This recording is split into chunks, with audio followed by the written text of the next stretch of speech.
It's Nolan. Now, before we get started, make sure y'all hitting that like button. Make sure y'all sharing it on your respective platforms. Let somebody know what we're doing today. Now, let's get into the show. I'm feeding the beast inside of me. These niggas can't see me, lobotomy. Frequent commodity, please do not speak if you lie to me. Bitch, I'm a king, I'm a sorority. Niggas don't think that they honor me. I got receipts when they follow me. Peep the dichotomy. I'm just increasing my cream like the lottery. Body language, I could read like the library. I be composing like symphony. Simple, I shine like a Tiffany diamond. I dance on these beats like the Tiffany. Rappers try dissing me. That shit gon' tickle me. Switch up the topic. Buzzing in Italy, flow is enticing. They talk about Sicily, riddle me this. None of these jokers can match on my focus. You soft as a sofa, you need to be shipped. Homie, I'm working, this shit is a ship. You niggas can't pack my chips. No, they be salty, but water's abundant. This shit get redundant, just jump off a cliff. Never been hustable, niggas pull sucker moves. Capping, they word is adjustable. Customer service, my niggas be rushing you. I get you injured, that's worth a deductible. What's going on, beautiful people? It's the kid J Nolan here. Welcome back to another episode of Inside the Industry, your number one source for music, entertainment, commentary, and breakdowns. Hope everybody's doing well out there this afternoon. Y'all know today is Wednesday, and the official ASAP Rocky interview with Jason Lee is out. It's a 2-hour interview. He's addressing everything from ASAP Mob, the breakup of the crew, him feeling disappointed in ASAP Ferg, addressing the situation with Drake, the beef, alleged smear campaigns. This seems to be an ongoing thing about Drake financing smear campaigns against people. But if you leave it to the Drake fans, they're going to say this is all just conspiracy brain and all of these people are paranoid. The same man who came out here and claimed that it was a smear campaign against him, no less. They get into, of course, ASAP and Rihanna, and of course, the Drake of it all in terms of did he really take his girl or anything like that. He addresses that narrative. He addresses a lot of the narratives that are running rampant on the internet. And although I'm not going to sit here and play the entire 2-hour interview and just act like I have nothing else going on with my day, I am going to talk about the main talking points that have been circulating on social media. If you haven't seen the full thing for yourself, I suggest you go check it out. I know I will on my personal time. And we're also going to get into Rihanna, who yesterday, or last night rather, she made some interesting posts on her Instagram story, being out with ASAP Rocky in Barbados. Looked like they was in a club or some sort of party. And she started backing it up on ASAP, which, I mean, that's not controversial. I mean, they've been locked in for a long time. They got kids together. Her backing it up on them in public ain't no big deal. But she ended up posting this video, and it says my ex in the studio. So there was a guy in the background who was like watching over his shoulder, trying to like not be visible about looking, trying to see her backing it up. But she put a little caption next to him saying my ex in the studio, which clearly is Drake. You know, Drake watching them, feeling some type of way, you know, try to act like he ain't watching. But then he go in the studio and be rapping about them all on his fucking albums, and has been for years. What I find very interesting is, as she's put this out,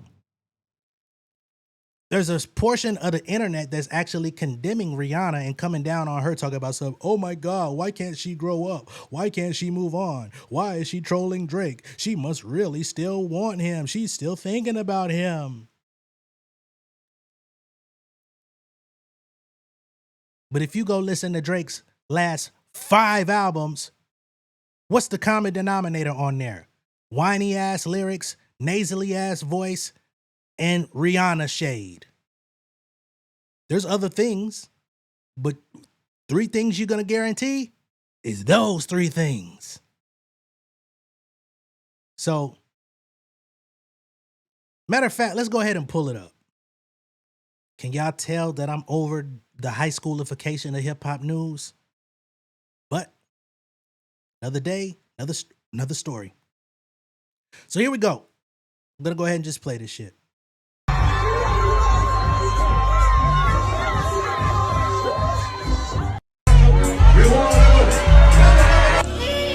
Oh, not the saxophones.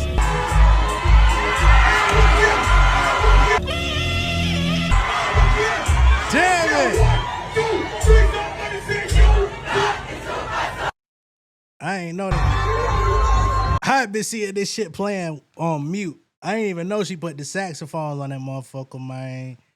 God damn, we gotta run that back one time for the one time.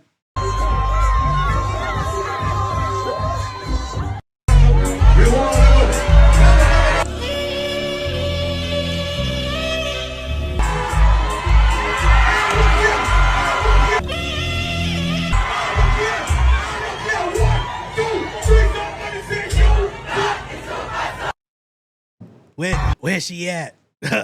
Look like they where she at, motherfucker. Where she at? Look like they where she at, motherfucker.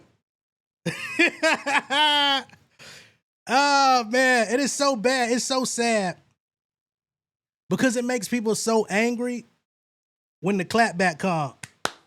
When the clapback come, niggas get mad. When the clapback come, niggas start acting like little girls. But when he out here looking like a little girl, making songs, dedicating songs to both of them on his album, and it's one thing to be in a beef, right? Rappers beefing, dissing each other, taking shots. We used to that.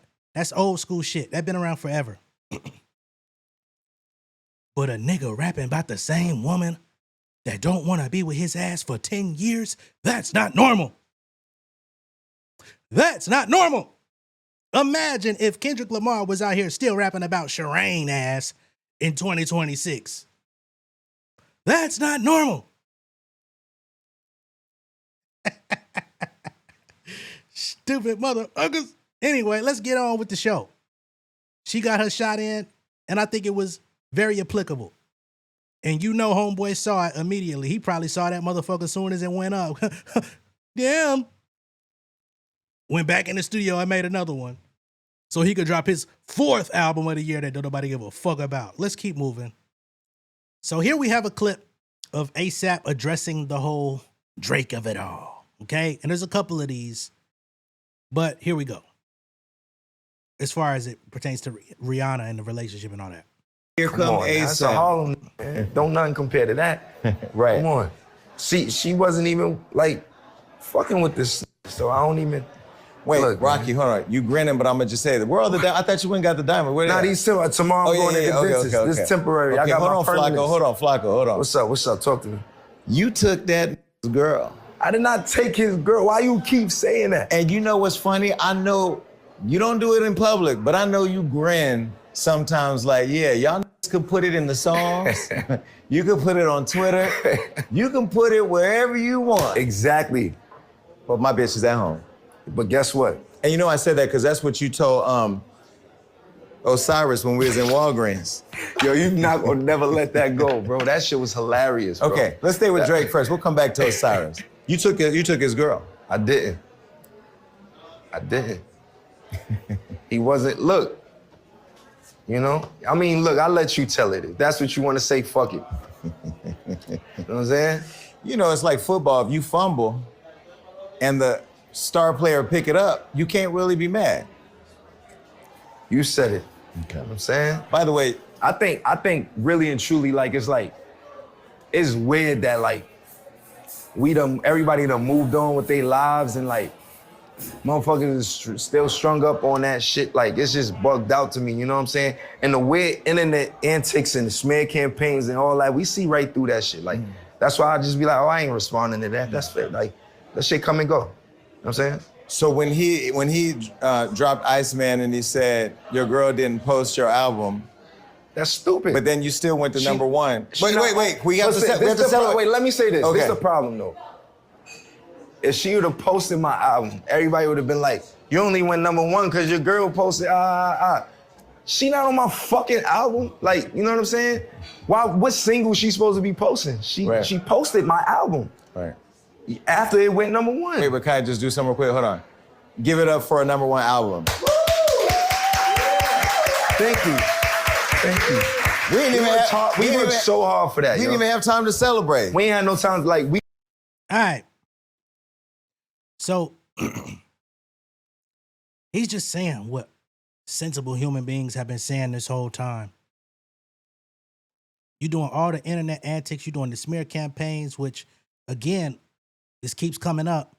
Glass and Malone said there's a smear campaign going on against YG that homeboy's behind. He say Drake is running a smear campaign. You know what I'm saying? Y'all can believe what y'all want. I can't prove it. But what I can say is, y'all know these hip hop pages. Y'all know these hip hop pages are not posting for their health. Just because they got a blue check does not mean that they posting and getting big money off of them posts. These people are getting 200 million views, cashing out $400. That's not where they eating from. These niggas are being fed information, fed content, fed Kalshi or Kalshi, however you pronounce it, promos. They were being fed steak advertisements. They doing poly market posts. Who's rapping about all this shit?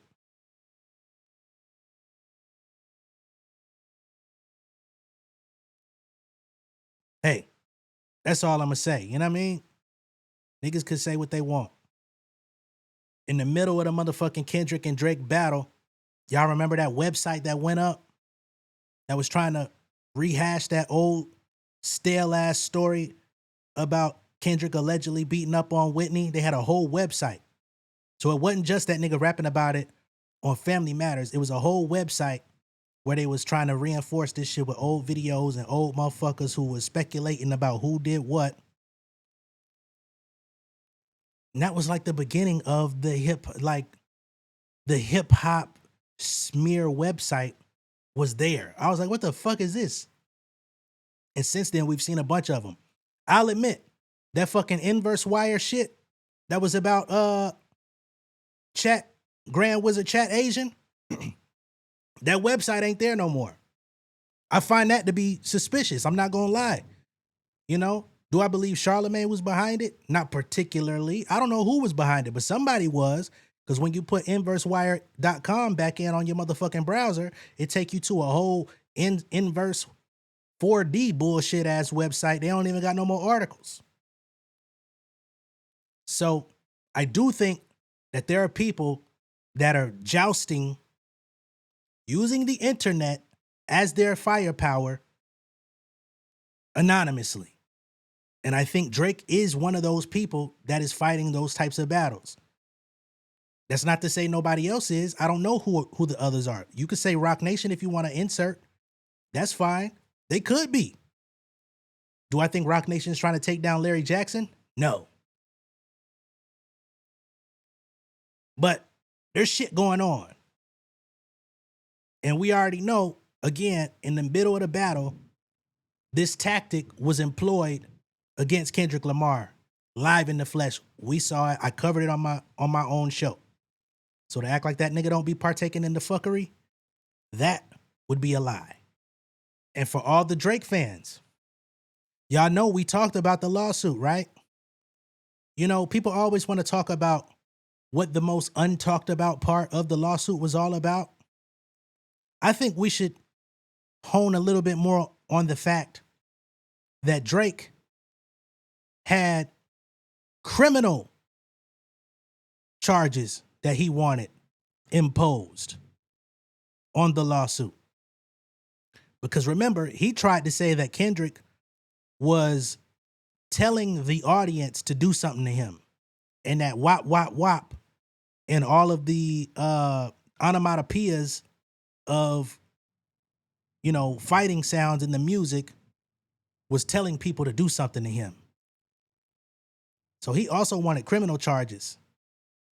And he also wanted, you know, to say that they were scamming the public by botting. So just remember who you're defending. He did some shit we ain't never seen before. And y'all let that shit pass. And he come out and talk tough on his album talking about twisting fingers. And y'all niggas be going up for that shit, man. It's fucking sickening. And just a few moments before he actually addressed that, let's get back to the thing about the so-called fight. Because I covered the snippet where Jason Lee asked him about fighting the other day. Somebody tried to correct me in the comments and say, no, he ain't really beat that. Da-da-da-da-da. That nigga said bare knuckle on some Irish shit. But let's play the actual clip now that it's out in full. Would you fight Drake? Nah, not on no celebrity shit. No. Nah, he don't want to see me. Not on anything. He don't want to see me. He don't want to see me. Wait. He don't want to see me. But I answered your question. You don't want to see me. Okay. Leave it. End it there. Why? Because Fuck some gloves, like bare knuckle like the Irish. We ain't doing all that celebrity boxing shit. Okay. Is he? So clearly that wasn't clipped up. It wasn't chopped up. He said, nah, not on no celebrity shit. So he don't want to do a celebrity boxing match. He said he don't want to see me. And he says, not on take off the gloves on some bare knuckle shit. So he want to catch a real one-on-one fade, whether it be in private, outside, whatever.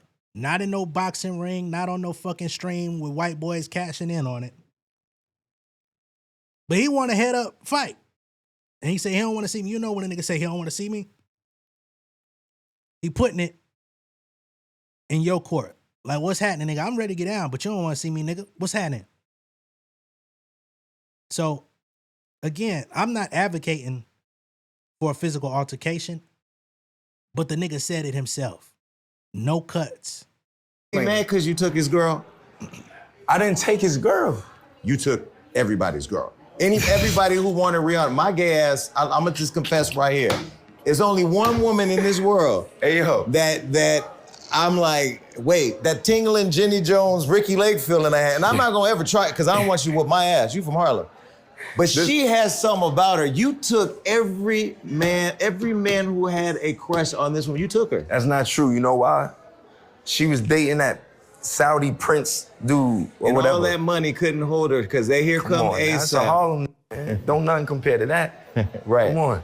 She wasn't even like fucking with this, so I don't even. All right. From there, we've already seen the rest of the clip. I just wanted to go just a few seconds before that to get the full statement.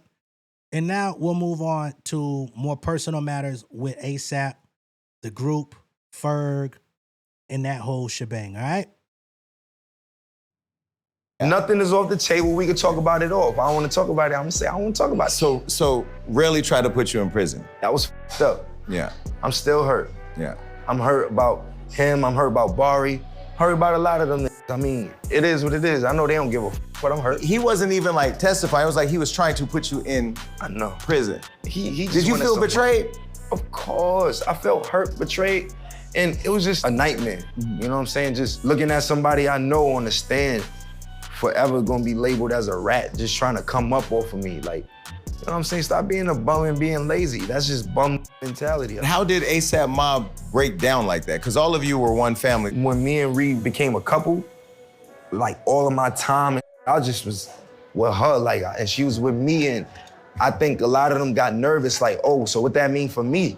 Like, what that mean for my opportunities? That's what I take from it, because. But is it because you were with your girl, because you got busy, or because of all of that? All of that. Do you see any world in which all of you, maybe except for Relly, come back together? Absolutely. But Relly, could he ever be a part of the situation? I had to ask. I mean, you know, maybe you have a heart and have forgiveness. I don't even gotta answer that. Okay. Yeah, nah, bro. He tried to kill me. Take me away from my kids. Like, if I would've did 24 years in jail, I'm dead. Is that what inspired you to put the rat and owl thing in your show, or? All that. Was that for him, or was that for? That's for all of them. Because they're all problems. Oh my God. Now you a comedian, this guy. I was on Wildin' Out for 5 seconds. What do you mean? All right, and we're gonna get to fucking problems too before this is all over with, because they did talk about that record and stuff like that, reflecting back. So we're gonna get to that as well. But let me get to this ASAP Ferg piece, and then we'll circle back. ASAP, when did all of the mob start becoming that hurt me mobless? too. The Ferg dropping ASAP hurt me as well. You feel me? Because Ferg wanted to get out his deal. And I gracefully did that. I helped him, you know, get out his deal. First of all, let me tell you the story about me and Ferg. I'm gonna get this to you, right? ASAP Mob, before it was like ASAP Mob, we was just ASAP. It was just a bunch of niggas getting fly, trying to fuck bitches in Soho, trying to fuck bitches in Harlem, trying to fuck bitches in the Bronx. I was just the one like with the like I was the one with the mindset of like, yo, we need to do things. We need to capitalize off of this conglomerate. Like, I knew how to monetize us. You know what I'm saying? So you were like the RZA of Wu-Tang For Clan sure. for ASAP Mob. For sure. They could tell. I had us doing photo shoots, modeling, all this other stuff. Everybody come together, chip in your $50 for this or whatever, $20, however much, if you want your photos taken. Like, you know, we was young, but I had the plan, and, you know, it just seemed like I'm the one who made us put ASAP before our name. Mm-hmm. I'm ASAP Rocky, you ASAP Yens, you ASAP so-and-so. That was all me. Mm-hmm. So I knew I had like a capitalist kind of like approach to it, to where it was just like, I knew we was destined to be great. It was motherfuckers, we was a collective. It was people who painted, people who skateboarded, it was people who rapped, it was people and you who were on dressed. your pretty boy fly model shit. For and sure. It was all very different. But they all was fly though. Everybody was fly. I'm gonna just keep it a buck with you, everybody. You know, with Ferg, we was in a group. This is when Gap was out, and Gap had some shit called Red, R, and the N sign, and D. I wanted to put, we was called ASAP Red. ASAP Rocky and D Ferg. The R is for Rocky and the D is for D Ferg. It's before I made everybody change their name to ASAP Ferg, ASAP Rocky, and so on and so forth. Ferg started making t-shirts and belts. Ferg used to, his best friend really was Jay West. Jay West is a painter and an artist. He draws, and he lived not too far from here. We was in a duo. We was going crazy. We was rapping all together. Nas was with us sometimes, but it was really me and D Ferg. He was making belts and t-shirts, and he sold belts to Swiss Beats and Jim Jones. It was like, I don't want to rap no more. And like me and Barry outside his outside his house, begging him, like, bro, come on, bro. Like, he like, nah, bro, I got tunnel vision. You do that shit. Like, da-da-da-da-da-da. A year later, I get signed. Now I'm ASAP Rocky, you feel me? And opposed to him being my partner, now he my artist. And so I'm guessing he always felt like he was in my shadow, or like I was big homie, and that's not the case. Even if the shoe fit, wear it, like, but at the same time, I was none of them niggas boss. Mm-hmm. I never wanted to be. And you never treated him like that? Never. I was their brother. So, you know, for Ferg to wait till before the first day of my trial to be in the interview talking about he dropped his name, you been dropped your name from Ferg, but when I look on Apple Music, it still say ASAP Ferg. When I look on Spotify, it still say ASAP Ferg. When I still look on Instagram, it say ASAP Ferg. So why you in interviews going so hard about how you dropped your name? Right. When was the last time you guys talked? I ain't talked to Ferg in a minute. And so for me, it just felt like that was the day after Yams Day. Then I'm going on trial. It just felt like some sucker shit, and I ain't really like that. That shit hurt me, but I don't got no bad blood towards Ferg. Like, me and Ferg can hash shit out any day now, because I love Ferg. Mm-hmm. And Ferg never really stabbed me in the back like too crazy or nothing like that. Like, you feel? All right. So that's ASAP Rocky saying, you know, he was disappointed in Ferg, you know, and the timing of the way that he denounced ASAP right before his trial started, doing the interview, all that stuff. But if you look him up, you still see ASAP Ferg, right? Which I can understand. Now, part of what he's saying, I do kind of remember things, and I can't tell this nigga story better than him, but I could have swore ASAP Yams was like the mastermind. Not to say that Rocky didn't contribute to the overall idea and branding, but I could have swore Yams was like the visionary. You know what I'm saying? So that part I did was, I was like, I don't know. I've seen the interviews over the years. And again, that's not to take away from Rocky, because he was directing videos. He was in the fashion, music. So he clearly had his whole shit together. But I just kind of feel like he may be taking a little bit of credit off of the table. That's all I'm saying. All right? But I'll digress, move forward. I don't have a lot of time. So from here, we'll circle back to the fucking problems piece. And then there's also a point in the interview where he talks about Kendrick and Drake and their battle or what have you. So that's what we're gonna end on. All right, we're gonna play this and then get to those other pieces, and then I'll conclude. I'm talking to my friend. This is actually, like you said, probably the easiest because I'm talking to I you. knew it was gonna be easy. But only you could do a song with Drake, Kendrick Lamar. Like, you had them all on there. So now there's so many fractions within that song. We will never see it perform together again. We don't know that. I honestly, maybe yeah, you're probably right. But I feel like this though, like, K-Dot is a phenomenal artist, man. Like, that man is just one of my favorite rappers. And 2 Chainz is, like, let's stop playing. 2 Chainz went from Titty Boy and making his like independent money, and then really, like, let's not forget, for like 2 summers, 3 summers. Every hit. In a chokehold. Yeah. MTV, 2 Chainz feature, somebody featuring 2 Chainz, other feature, you couldn't, like. But what I loved about 2 Chainz too, and I'm not even a hip hop head like that. He was older than a lot of the younger people who were doing it, but he was more relevant than a lot of people doing it. Does that make sense? Even when it like come to fucking problems, like Drake and his team and 2 Chainz and them put that shit together. And when it got to me, it was just like, it was more so like it fit the criteria of what like we was doing and going on. And I got the vision, so I'm like, I need to direct the video for this. Like, so that's why like how everything came together. I think that was the first time Kendrick really knew, like, yeah, I could put that shit on. Like, you know what I'm saying? Like 2 Chainz, we all was wearing like noir, whatever the. Yeah. I forgot what the name of that shit was, but we had black leather pants on and shit like that. You know, it was a good time for fashion and hip hop and shit like that. And not taking nothing away from, it was just a beautiful time for music. Mm-hmm. And we never received none of our flowers. I got snubbed for Grammy, MTV Awards, because they wanted to give everything to Macklemore. They snubbed Kendrick for Macklemore. They snubbed Drake for Macklemore. They snubbed me for Macklemore. And they snubbed all 3 of us, plus 2 Chainz, for fucking problems, for Macklemore. Mm-hmm. But that was politics, that wasn't because it was better, obviously. What you tell me what that was for? It was because he was white. All right. Yeah. And he played, you said you don't like Adrian Broner and them. Well, he played y'all the most. He made the gay anthem. Who's y'all? Are you talking about me and the gays? Stop fucking with me. Stop fucking playing with me. You see how you just grouped me in with the whole... Nah, hold on. I caught these. See how I caught that in real time? See, when you're doing an interview, especially with a slick like this, you gotta stay in it. Y'all. Nah, but you know you what put me and Macklemore together? No, I'm saying how he kept, like, not, because I fuck with Macklemore. I actually genuinely fuck with Macklemore. Yeah. But he pulled a fast one. Like, that nigga had the gay anthem.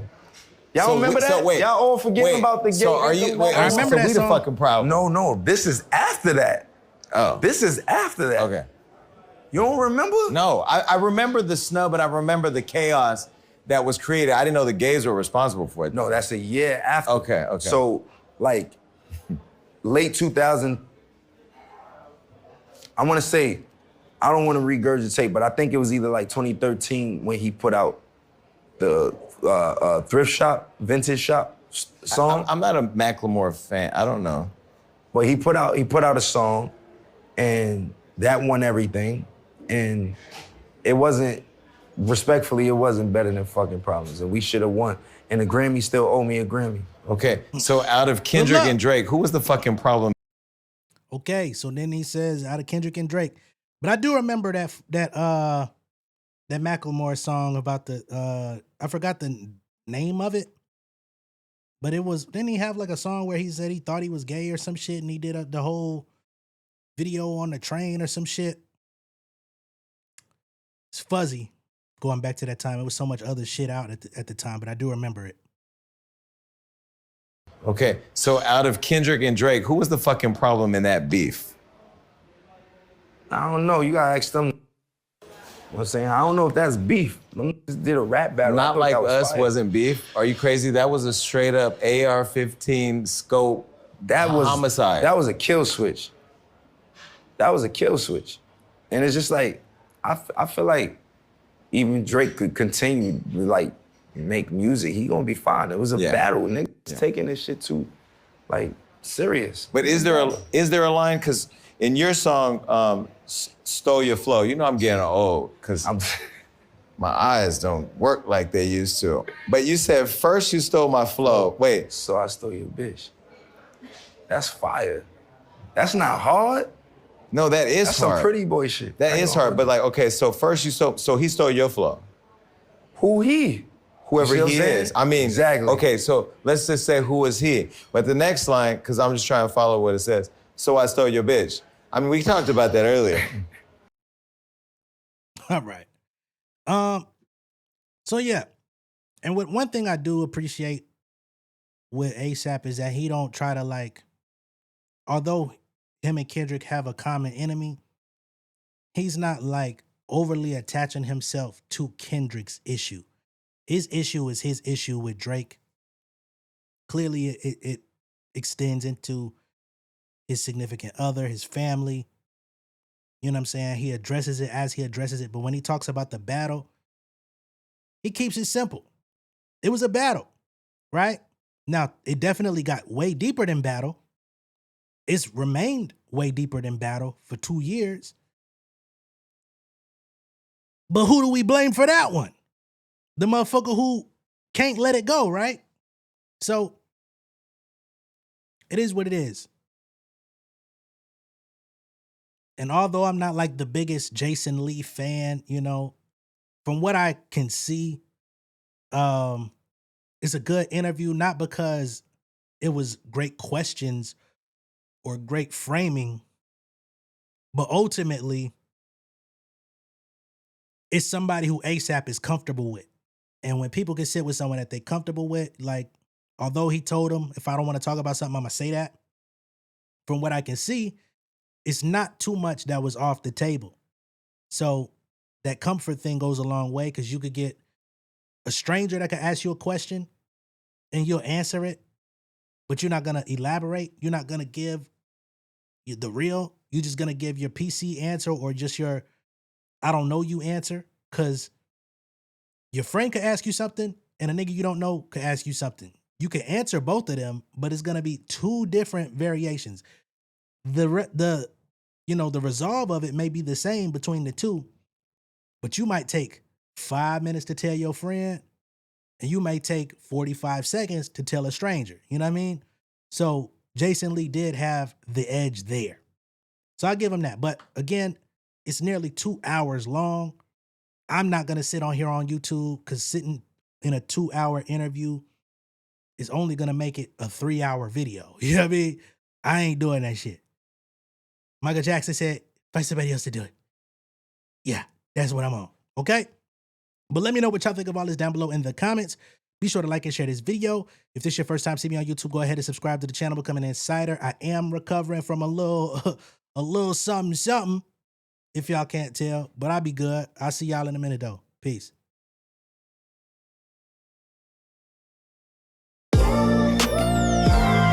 Yeah, family over fame in this bitch, yeah. The glory of living righteous is setting in. My street knowledge and education's a perfect blend. Young mogul, independent, I've been setting trends. The first one from my family to be faithfully wed. Fuck niggas and the horses that they riding on. I see this shit from all angles like a polygon. I'm never politicking, the drama be piling on. Father and great son acknowledged like I'm Bobby Bonds. Conversation with my lady about the paper route. 5 sit bank accounts, every day I make it count. They down talking my commentary for hating now. Well, I can take it cause I'm bodying your favorite now, please. I can do this shit in my sleep. I been writing for these niggas, y'all read it and weep. I been fighting these niggas if you speak on the street. I turn your birthday party into New Year's Eve. Don't let me take it there. We ain't playing fair. This the ATL, Southside nigga moving furniture like Wayfair. Life on hold, no insurance for your healthcare. Lifeline gone, so you wanna be a millionaire? Well, let me tell you about this world I built. The women I dodged, the niggas that I read for filth. The sympathy calls, consulting for the stacks I built. I had to evolve.